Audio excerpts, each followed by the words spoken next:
You said this.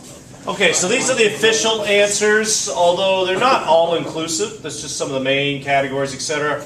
My suggestion is don't just try to write it all down now. This will be online. Use it from there.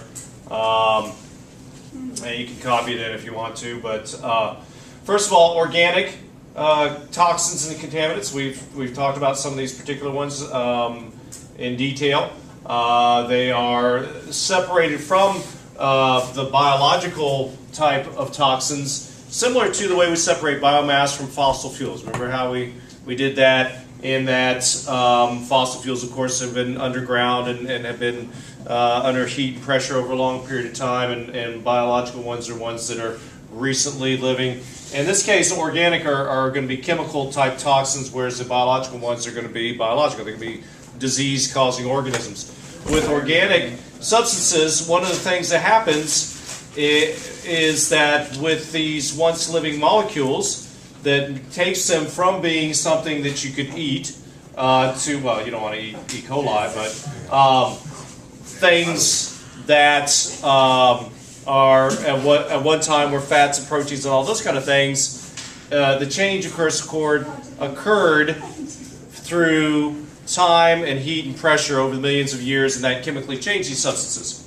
Now, a similar thing happens when you burn stuff. For example, tobacco or anything else that you might burn and forcibly inhale will cause the formation of a lot of different compounds from your original organic biological compounds that may not have been quite so toxic. So that is actually the reason why smoking, no matter what you're smoking, causes cancer. Because when you heat up organic compounds to a high temperature, a lot of them will turn into certain things like polycyclic aromatic substances and a whole variety of different things that we don't really need to go into a whole course on organic chemistry to give you the details on. But this is what happens. This is the cancer part of smoking. And that's why, like I said, it doesn't matter what you're smoking. As a matter of fact, with tobacco, the nicotine itself is not cancer-causing, or it hasn't been shown to have a strong correlation there. That's why people, when people try to quit smoking, it's okay to use nicotine patches and gum and things like that, because you're not getting the cancer-causing part, which is actually referred to as tar. If you ever look at a pack of cigarettes on the outside, it'll tell you it's this amount of tar and nicotine in here. Tar is the stuff that gives you cancer. It's also what gives you what is carcinogenic, I should say. I wouldn't go as far as to say it gives people cancer, but it's when you burn meat. Now, I sear my steaks, and I don't eat that much of them that it's a concern, but some people say you shouldn't do that because that black char that's on the outside of that steak is going to actually have some cancer-causing compounds in it. So that's a common thing that happens with organic substances.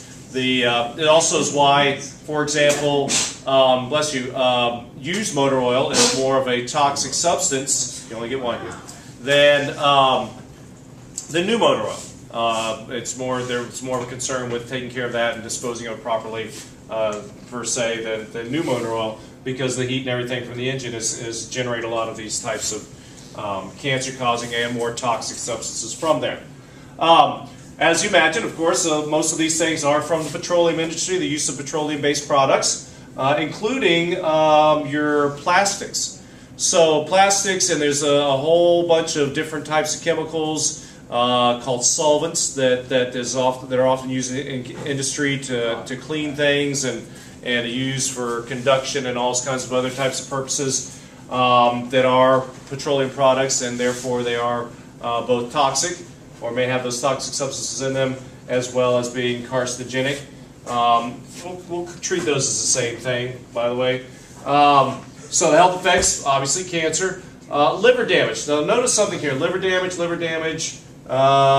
we go down to nuclear, we'll see also birth defects there. There's certain things that just happen to your body typically when toxins are ingested or you're exposed to them. Your liver is the organ in your body that actually processes toxic materials and therefore tends to get the brunt of the damage. That's why alcoholics get liver damage, because alcohol is a toxic substance and that your liver has to constantly deal with taking care of that when it happens. when it comes to these things being out in the environment, a spill or something else of that nature, exposure to it, we've talked about the fact that bioremediation is often used. This will be the case of an oil spill. What is that? Bioremediation, what does that use? Using Bacteria, very good. I'm glad you guys remember that. You were going to say that, I know. They are pretty effective at consuming petroleum products. So for them, they don't have livers, and they don't get cancer, bacteria, so they're pretty safe. They can consume these products because they are carbon-containing substances, and therefore it's a source of fuel, of energy. Bless you. Actual physical removal, like skimming the oil off the top from an oil spill, or excavating a soil area that has been contaminated with oil, are examples of doing that. And actually carbon filtration, although I don't have the filtration on there, do I? Let's go ahead and put that in.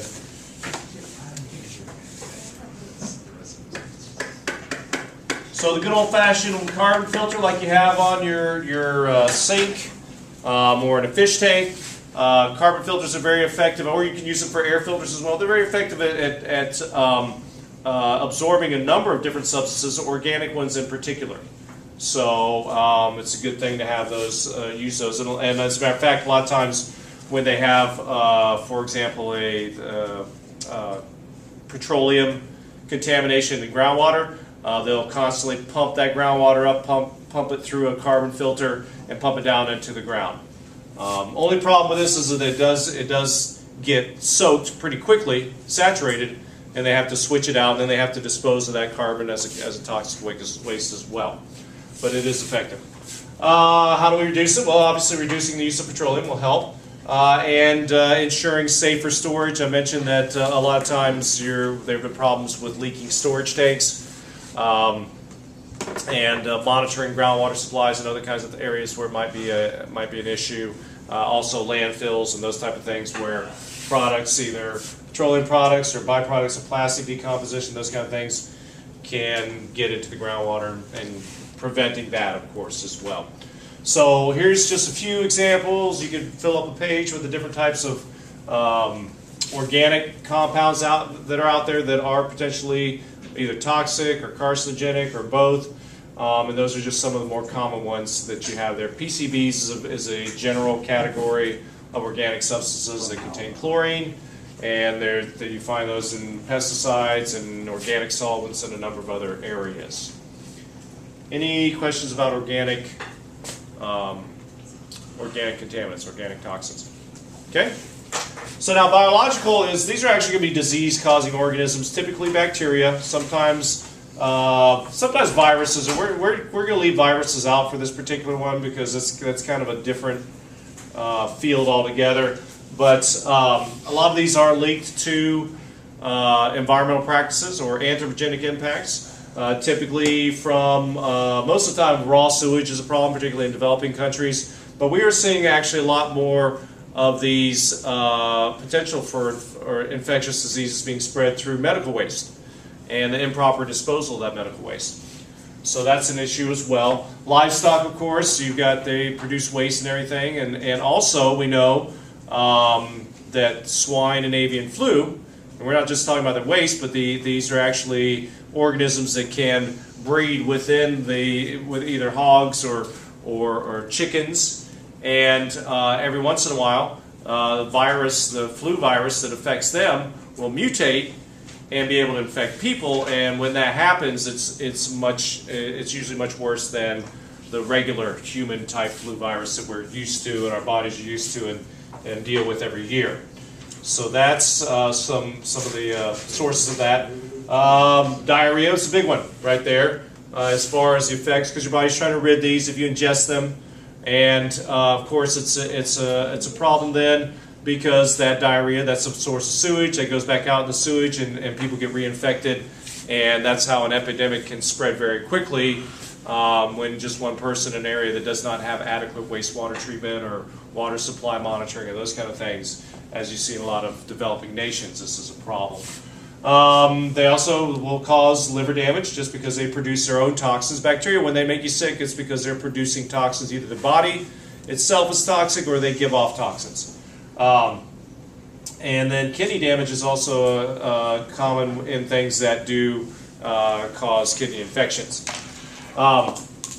So with this proper drainage and this kind of, you can put wastewater treatment in both categories here. The treatment, when we talk about treatment, it's more of a matter of the it being on before or after. Okay, so the treatment is after. Once it's out there, what can you do about it? So you want to drain out if you have any areas where you've got flooding and stuff like that, and because of that you've got contamination there. You want to dig canals and things, drain it out as much as possible. And of course monitor and fully treat the water, the drinking water supply and things like that. That's crucial as well. To keep it from happening in the first place, that's where you want to have wastewater treatment, and you want to have proper drainage in the first place. A lot of these things happen in areas where they're okay as long as it doesn't rain too much or the population has gotten too high. And in those particular circumstances, then you have overflow, the ground can't absorb the bacteria and things like that, and once again you have an epidemic that comes out of that. Y'all pay attention, please. So some examples, just some of the more common example of organisms that cause these infections: dysentery, E. coli, and things of that nature. And those are, like I said, just a few. Amoeba as well, that's the type of dysentery when you look at amoeba. Any questions about biological toxins? Negative feels right. What they are? Negative feels right. Does? Okay. Yes. Oh, God. Heavy metals. We have talked about these quite a bit. One of the things about heavy metals is they're persistent. In other words, they don't change. They don't become something less toxic like your biological and even your organic ones. Eventually, they will decompose naturally. These are elements, so they don't become less toxic compounds. They're going to stay elemental. And you get a lot of them from your electronics and batteries and stuff, but also mining. And you don't have to be mining for a toxic metal, even though we do mine for things like mercury, lead, and everything. We use those substances. So we do mine for them, but just mining for coal itself will expose these things. And of course, with the coal, also burning of it. So we talked about that with air pollution. You're going to find these substances in the coal, and when you burn them, they're going to be released in the atmosphere. Right, Jody? That what you're checking on? Checking on the coal, the mercury levels in the atmosphere, I hope? One of the big things about heavy metals from a physiological standpoint is the fact that they do tend to have neurological effects. A lot of these will cause retardation, even schizophrenia, and forgetfulness, I guess? No. But yeah, there's a lot of these different things that Mad Hatter, you ever heard of Mad Hatter? Well, you know who the Mad Hatter is, but you know why he's mad? Yeah, mercury. Because they used to use mercury to cure the felt and the leather that was used in hats. And so a lot of the people that worked on hats ended up becoming crazy. Once again, your liver damage as well as kidney damage as well. So there's a lot of consistency with the way these things affect people typically. So what can you do about it? Now, in this case here, bioremediation, there are actually bacteria that will consume these different substances. It does not make them non-toxic anymore, but it gives you an ability to filter the bacteria out. You can run water that has these bacteria in it through a micropore filter or something like that, and it will filter out the bacteria. It would not filter out individual ions of iron or of mercury or something like that. But once the bacteria incorporated into them, you can then filter those bacteria out. Same thing with plants. Plants are pretty good at absorbing them. A lot of plants can withstand high levels of these in their systems without it hurting them, so they'll grow and you can harvest them out of there. What do we do to reduce them getting out of the environment in the first place? Filtration. This is filtration in the case of exhaust from power plants and things like that. Reduce the coal that you burn in the first place. Manufacturing and disposal regulation. This is in the case of industries that use these substances, making sure that what they throw away, as well as people, trying to keep people from throwing away things like batteries and other kinds of things that already or switches that they use that have mercury in them. You know, the thermostat switch. I don't know if you know how that works, but when it goes up, the mercury will run from, and a number of switches work this way. Mercury being liquid will then run to the other end of it, and of course, since that's it conducts electricity, there'll be a circuit there, and it'll complete that circuit, and it'll turn on the air conditioner or whatever else. Float switches work that way as well. So these are some of your big culprits there: mercury and lead, and arsenic, cadmium. Other things like copper, selenium. Those are substances also that will be toxic in high qualities, but your body actually needs them. So I didn't list those, and they're not really considered toxic, but in the case of if you have too much of it, then it can also be toxic in that respect. Okay.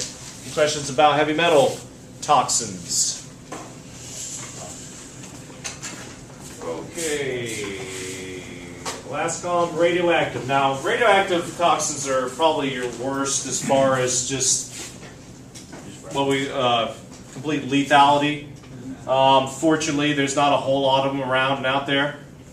Obviously, the nuclear power plants is going to be a big source of them. Nuclear weapons manufacturing has been in the past. Now, we don't do that much anymore, or most places around. At least they don't do it out in the open where they manufacture nuclear weapons. But in sites, I know there's a few in the United States where they are toxic waste sites because during the weapons manufacturing process, some of it got out or got spilled, or just the fact that the thing about radioactive waste or radioactive materials in general is that they radiate, obviously, and therefore they can contaminate anything that's around them if they're not kept contained somehow. So you don't have to spill it or leave it somewhere or whatever else. It will contaminate different things. Also, radioactive materials are oftentimes used in medicine as tags and things like that or markers to see where things go in cells and other kinds of things like that for scans. And well, X-ray itself is not really so much, but sometimes they combine it with an X-ray or they combine it with other types of scope and scans so it'll light it up and things like that, make it more easy to see. There's radioactive material in general just has a lot of different effects. But some of the more obvious ones are some of the ones that have been seen are birth defects and cancer. A lot of this has been seen in Chernobyl, for example, in those areas. Definite increase in those effects. But those are what we call chronic effects. So you're exposed to a little bit at a time. If you're in a situation where you're exposed to this radioactive material, at high levels, for example, like the people that had to go into the Chernobyl plant, in which about 50 people died right there that day, trying to reduce the problems, to put out the fire, so to speak.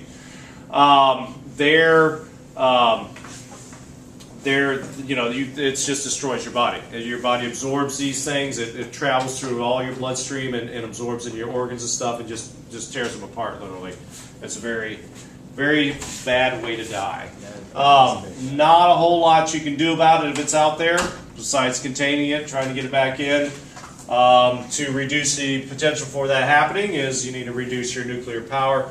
Let's not forget about our old friend radon. So radon's actually natural, so it's not something we cause, but we can reduce having that be a problem by ventilation. So radon levels are very low typically. Like I said, you don't see natural problems with radon, but when we build buildings and seal them up and we have basements and stuff and people stay in those buildings for long periods of time, you can see that can be a problem, and it's the second leading cause of lung cancer, so definitely an issue there. And regulation of production of whatever you're using the radioactive materials for. That's of course going to be a big step there, and they are highly regulated. Fortunately, the record is actually pretty good with radioactive material. We haven't seen a lot of widespread contamination from this type of waste or toxins. Radon, like I said, example, uranium, nuclear fuel waste, and things like that are what's going to be in that category. Any questions?